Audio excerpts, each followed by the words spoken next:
지금 이 순간에도 우리가 너무나 당연하게 사용하고 있는 이 글자, 한글이 지구 반대편 아프리카 대륙에서 인류 역사상 가장 거대한 교육혁명을 일으키고 있다는 사실을 알고 계십니까?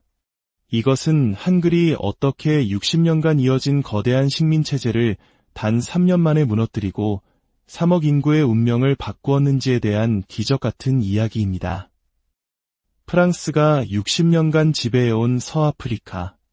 이곳에는 3억 명의 인구가 살고 있지만 그들 중 70%는 글을 읽고 쓰지 못하는 문맹입니다. 프랑스어라는 높은 벽 앞에서 수많은 아이들이 자신의 가능성을 펼쳐보지도 못한 채 좌절해왔습니다. 하지만 바로 그 절망의 땅에서 식민 지배 한 번 없이 선진국이 된 유일한 나라, 대한민국의 문자가 희망의 씨앗이 되어 싹트기 시작했습니다. 프랑스어는 감옥이었다. 한글은 자유다. 아프리카 15개국이 동시에 한글 채택을 선언하는 초유의 사태. 지금부터 그 충격적인 진실을 공개합니다. 작년 가을, 저는 유네스코 프로젝트의 일환으로 세네갈의 수도 다카르 외곽에 있는 한 초등학교를 방문했습니다. 교실 문을 여는 순간 저는 숨이 멎는 듯한 광경을 목격했습니다. 30명 남짓한 아이들이 앉아 있었지만 그들의 눈빛에는 아무런 생기가 없었습니다. 프랑스어 교사가 칠판에 무언가를 쓰고 있었지만 아이들은 그저 멍하니 허공을 바라볼 뿐이었습니다. 봉주르, 오늘은 어떤가요? 교사의 인사에 대답하는 아이는 단 한 명도 없었습니다. 무거운 침묵만이 교실을 가득 채웠습니다. 하지만 쉬는 시간을 알리는 종이 울리자 교실은 순식간에 활기로 가득 찼습니다. 아이들은 언제 그랬냐는 듯 자신들의 언어인 월로프어로 제잘거리며 운동장으로 뛰어나갔습니다. 마치 다른 아이들이 된 것 같았습니다. 그때 12살쯤 되어 보이는 한 소년이 제게 다가왔습니다. 이름은 암두라고 했습니다. 암두는 월로프어로 물었습니다. 선생님은 누구세요? 교육을 연구하는 사람이란다. 제가 대답하자 암두의 표정이 갑자기 진지해졌습니다. 그리고 제 가슴을 후벼 파는 질문을 던졌습니다. 우리는 우리말로 공부할 수 없어요. 순간 저는 아무 말도 할 수 없었습니다. 파리에서 유학하며 당연하게 여겼던 모든 것들이 송두리째 흔들리는 순간이었습니다. 프랑스어를 배우면 더 좋은 미래가 있을 거란다. 교과서 같은 대답을 내놓자 암두가 씁쓸하게 웃었습니다. 우리 형도 그렇게 말했어요. 하지만 형은 프랑스어를 따라가지 못해서 3년 만에 학교를 그만뒀어요. 교무실에서 확인한 통계는 충격적이었습니다. 이 학교의 중퇴율은 60%를 넘었습니다. 10명 중 6명이 초등학교조차 졸업하지 못하는 현실. 교장 선생님은 한숨을 쉬며 말했습니다. 아이들이 바보가 아닙니다. 월로프어로는 무엇이든 금방 이해합니다. 하지만 프랑스어로 수업을 시작하면 아이들은 마치 벙어리가 된 것처럼 입을 닫아버립니다. 다음 날 참관한 수학 시간, 교사는 프랑스어로 덧셈을 설명하고 있었습니다. 트루아 플리스캬트르 에갈세트, 아이들은 무표정하게 따라 읽었지만 그것이 3 더하기 4는 7분이라는 의미임을 이해하는 아이는 거의 없어 보였습니다. 쉬는 시간에 암두에게 물었습니다. 월로프어로는 계산할 수 있니? 당연하죠. 4 더하기 4 네트, 주롬야르 암두는 자신있게 대답했습니다.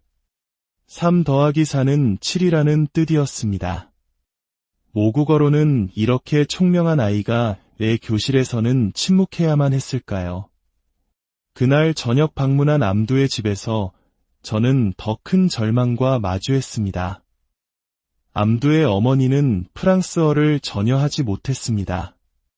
그녀는 눈물을 글썽이며 말했습니다. 제 아들이 똑똑하다는 걸 알아요. 하지만 학교에서는 바보 취급을 받죠. 프랑스어 때문에요. 저도, 제 어머니도, 그리고 제 할머니도 모두 프랑스어를 못해서 학교를 그만뒀어요. 우리 집안은 3대가 문맹으로 살고 있는 겁니다. 프랑스어는 교육의 도구가 아니라 세대를 이어 대물림되는 거대한 장벽이자 감옥이었습니다. 파리로 돌아오는 비행기 안에서 저는 암두의 간절한 눈빛을 잊을 수 없었습니다.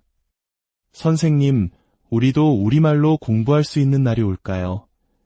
2달 후 파리 교육부에서 제가 제출한 보고서를 바탕으로 회의가 열렸습니다. 저는 떨리는 마음으로 발표를 시작했습니다. 프랑스어권 아프리카 15개국의 초등학교 중퇴율은 평균 55%를 넘습니다. 가장 큰 원인은 언어 장벽입니다. 아이들의 모국어로 기초교육을 시작해야 합니다. 순간 회의실은 얼음장처럼 차가워졌습니다. 언어 정책국장 르페브르가 코웃음을 치며 말했습니다. 은뱅가 박사, 아프리카의 그런 원시적인 언어들로 어떻게 과학과 수학을 가르칩니까? 원시적이라고요? 제 얼굴이 화끈거렸습니다. 하지만 그들의 오만함은 거기서 그치지 않았습니다. 우리는 60년간 프랑코포니를 통해 아프리카의 문명을 전파해왔습니다. 이제 와서 그것을 부정하자는 겁니까? 프랑스어를 배울 능력이 있는 아이들은 성공하고 없는 아이들은 도태되는 것뿐입니다. 자연스러운 선별 과정이죠. 그들에게 60%의 아이들은 그저 도태되어야 할 존재일 뿐이었습니다. 회의가 끝나고 절망에 빠져 있을 때 세네갈에 있는 동료 파테에게 전화했습니다. 우리는 영원히 프랑스어의 노예로 살아야 하나 봐. 하지만 그로부터 석 달 뒤 저는 제 인생과 아프리카의 운명을 바꿀 운명적인 만남을 갖게 됩니다. 싱가포르에서 열린 아시아 교육혁신 포럼. 솔직히 아무 기대도 없었습니다. 지루한 발표가 이어지던 셋째 날, 사회자가 다음 발표자를 소개했습니다. 다음은 한국 세종학당의 김혜원 교수님입니다. 주제는 한글을 활용한 소수민족 언어 보존 프로젝트입니다. 한글? 한국 문자가 소수민족 언어와 무슨 관계가 있다는 걸까? 단상에 오른 김혜원 교수는 차분하지만 열정적인 목소리로 발표를 시작했습니다. 인도네시아에는 700개가 넘는 언어가 있지만 대부분 문자가 없습니다. 그래서 언어가 사라질 위기에 처해 있죠. 저희는 그들에게 한글을 제안했습니다. 화면에 인도네시아 찌아찌아족 아이들의 사진이 나타났습니다. 그리고 다음 슬라이드는 제 심장을 뛰게 만들었습니다. 그들의 언어인 찌아찌아어를 한글로 표기한 교과서였습니다. 한글은 발음기관의 모양을 본떠 만든 과학적인 문자입니다. 지구상의 어떤 언어의 발음도 거의 정확하게 표기할 수 있습니다. 찌아찌아족 아이들은 단 일주일 만에 한글로 자신의 언어를 읽고 쓸 수 있게 되었습니다. 일주일이라고요? 믿을 수 없었습니다. 동영상 속에서 인도네시아 아이들이 칠판에 한글로 무언가를 쓰고 있었습니다. 한 아이가 환호성을 질렀습니다. 아! 나 드디어 우리 할머니 이름을 썼어. 저는 전율을 느꼈습니다. 600년 전 한국도 우리와 같은 고민을 하고 있었다는 사실을 그때 처음 알았습니다. 김 교수는 세종대왕의 초상화를 보여주며 말했습니다. 1446년 세종대왕은 나라의 말이 중국과 달라 문자가 서로 통하지 아니하므로 내 이를 딱하게 여겨 새로 28글자를 만드노니 사람마다 쉽게 익혀 날로 쓰매 편안케 하고자 할 따름이니라라고 말씀하셨습니다. 백성을 사랑하는 마음, 애민정신이 한글 창제의 바탕이었습니다. 쉬는 시간에 저는 김 교수에게 달려갔습니다. 제 이야기를 들은 김 교수는 노트를 꺼내 제 이름을 월로프어 발음에 맞춰 한글로 적어주었습니다. 소피아 은뱅가. 제 모국어의 소리가 글자로 표현되는 것을 본 순간 제 눈에는 눈물이 고였습니다. 그날 밤 저는 호텔방에서 밤새도록 한글에 대해 공부했습니다. 자음과 모음의 조합 원리, 소리의 과학적 분석, 그리고 무엇보다 배우기 쉽다는 점. 새벽 3시 저는 깨달았습니다. 이거다. 이것이 바로 우리가 찾던 해답이다. 싱가포르를 떠나던 날, 김 교수는 제게 작은 책자를 건네며 말했습니다. 변화는 항상 작은 곳에서 시작됩니다.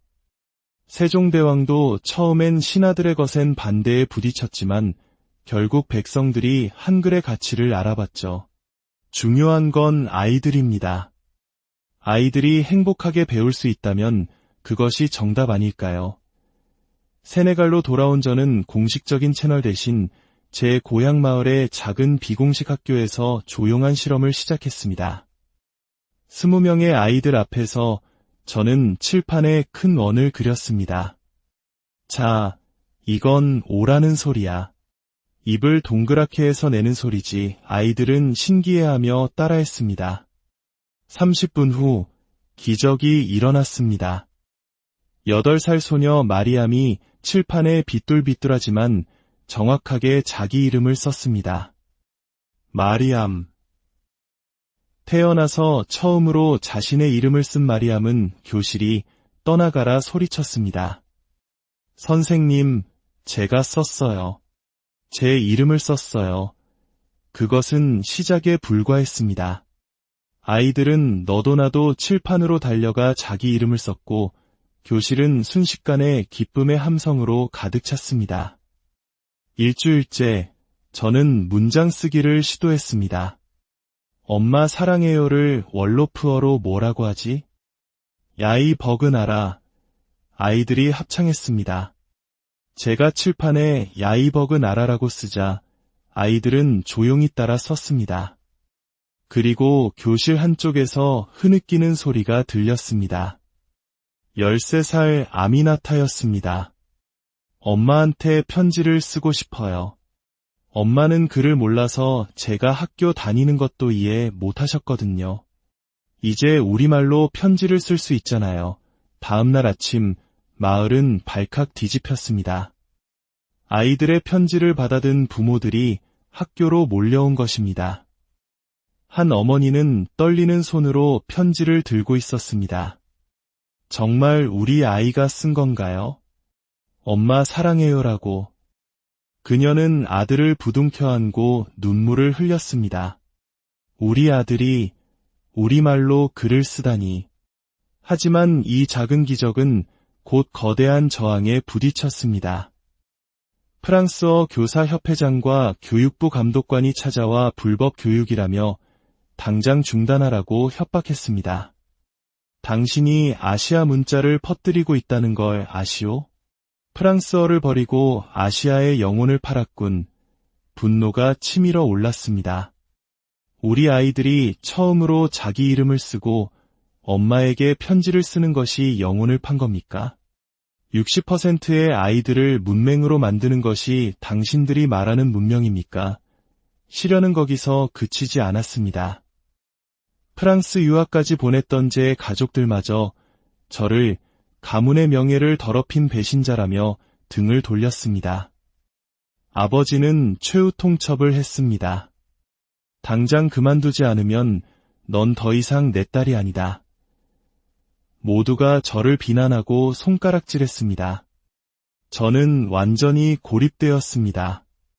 하지만 포기할 수 없었습니다.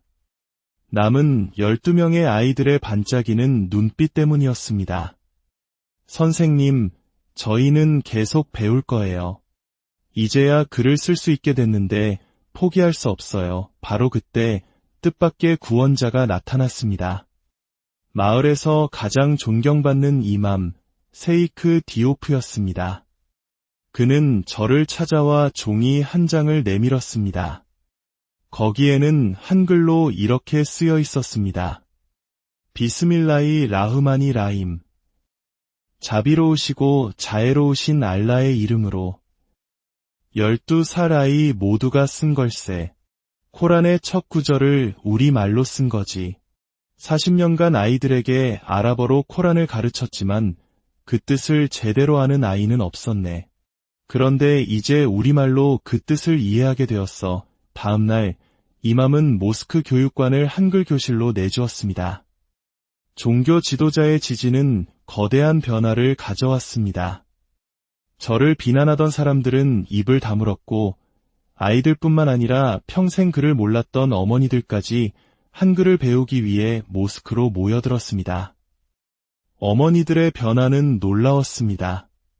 시장에서 장사하며 숫자를 몰라 늘 손해를 보던 여성들이 한글로 장부를 쓰기 시작했고 난생 처음 멀리 사는 아들과 딸에게 편지를 썼습니다. 곧 시장에는 아이사투의 신선한 야채, 파티마 양품점 같은 한글 간판이 하나둘 생겨났습니다. 그리고 마침내 여성들은 스스로 여성상인 조합을 결성하고 모든 거래를 한글로 기록하기 시작했습니다. 중간 상인의 착취에서 벗어나 경제적 자립을 이룬 것입니다. 이것은 단순한 문자 교육을 넘어선 여성 해방의 혁명이었습니다. 이 이야기는 전국적인 뉴스가 되었고 마침내 대통령의 귀에까지 들어갔습니다. 우리 마을을 방문한 대통령은 아이들이 단 몇십 분 만에 한글을 깨우치는 모습과 문맹이었던 여성들이 한글로 쓴 꼼꼼한 장부를 보고 경악을 금치 못했습니다. 그는 즉석 연설을 통해 선언했습니다. 오늘 저는 충격을 받았습니다. 우리가 60년간 실패한 일을 여러분은 몇 달 만에 해냈습니다. 프랑스어 교육만이 유일한 길이라고 믿었던 제가 틀렸습니다. 정부 차원에서 한글 교육을 공식적으로 검토하겠습니다. 이 선언은 거대한 파장을 불러왔습니다. 프랑스는 즉각 모든 원조를 중단하겠다며 협박했고 국내 기득권층은 아시아 문자가 아프리카의 정체성을 훼손한다며 격렬하게 반발했습니다. 하지만 민중의 목소리는 달랐습니다. 전국 각지에서 우리에게도 한글을 가르쳐달라는 요구가 빗발쳤습니다. 말리, 부르키나파소 등 이웃 국가들까지 지지를 선언했습니다. 위기의 순간 우리를 외면했던 프랑스와는 달리 전혀 예상치 못했던 곳에서 도움의 손길이 찾아왔습니다. 바로 대한민국이었습니다. 어느 날 아침 주 세네갈 한국 대사관으로부터 긴급한 연락을 받았습니다. 그곳에서 저는 싱가포르에서 만났던 김혜원 교수의 딸인 정혜원 과장을 만났습니다. 어머니께 세네갈 이야기를 많이 들었습니다. 대한민국 정부는 세네갈의 한글 교육 프로젝트를 전폭적으로 지원하기로 결정했습니다. 저는 믿을 수가 없었습니다. 왜 우리를 돕는 거죠? 한글은 한국만의 것이 아닙니다. 인류 공동의 자산입니다. 한글이 아프리카의 문맹 퇴치에 기여한다면 그것이야말로 세종대왕의 뜻을 실현하는 일이니까요. 한국도 한때 문맹률이 80%에 달했지만 한글 덕분에 지금의 발전을 이룰 수 있었습니다. 우리는 그 경험을 나누고 싶습니다. 그들의 도움은 말이 아니었습니다.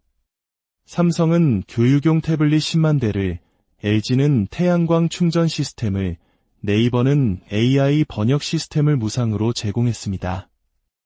곧이어 100명의 한국인 자원봉사 교사들이 세네갈에 도착했습니다. 은퇴한 65세의 노교사부터 20대 청년 교사까지 그들은 말라리아에 걸려 쓰러져가면서도 아이들과의 약속을 지키기 위해 교재를 만들었습니다. 그들의 진심 어린 헌신에 세네갈 사람들은 감동했습니다. 한국 사람들은 우리를 지배하려 하지 않아 우리를 진심으로 존중해 주는구나. 한국의 전폭적인 지원 아래 한글 교육은 날개를 달았습니다. 1년 만에 300만 명이 글을 읽고 쓸 수 있게 되었고 이 기적은 아프리카 전역으로 퍼져나갔습니다. 아프리카 연합은 마침내 한글을 아프리카 토착어 표기를 위한 공식 문자 중 하나로 인정했습니다. 한 나라의 문자가 대륙의 공식 문자가 된 인류 역사상 전무후무한 일이 벌어진 것입니다. 3년 후, 저는 기적의 증인으로 운총회 연단에 섰습니다.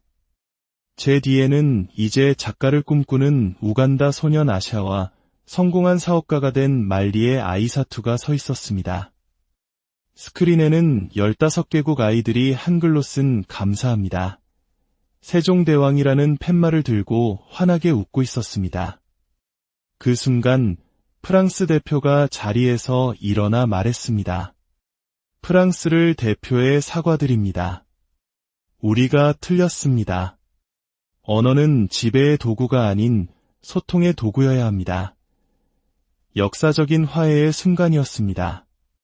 마침내 운 사무총장은 선언했습니다. 유엔은 매년 10월 9일 한글날을 세계 문해의 날로 지정합니다. 600년 전 한 명의 위대한 왕이 백성을 위해 만들었던 문자. 그 문자에 담긴 사랑과 소통의 정신이 시대를 넘어 국경을 넘어 마침내 지구 반대편 대륙에 가장 위대한 기적을 만들어냈습니다. 우리가 무심코 쓰는 이 글자 하나하나에 얼마나 위대한 힘이 담겨 있는지 우리는 오늘 이 이야기를 통해 다시 한번 깨닫게 됩니다. 이 이야기가 여러분의 마음에 큰 울림을 주었다면 주변에 널리 공유해 주십시오. 우리가 당연하게 누리는 한글의 가치를 전 세계에 알리고 또 다른 기적을 만들어가는데 여러분의 좋아요와 구독이 큰 힘이 될 것입니다. 여러분의 작은 관심 하나하나가 세상을 바꾸는 또 다른 씨앗이 될 것이라 믿습니다. 함께 해주셔서 진심으로 감사합니다.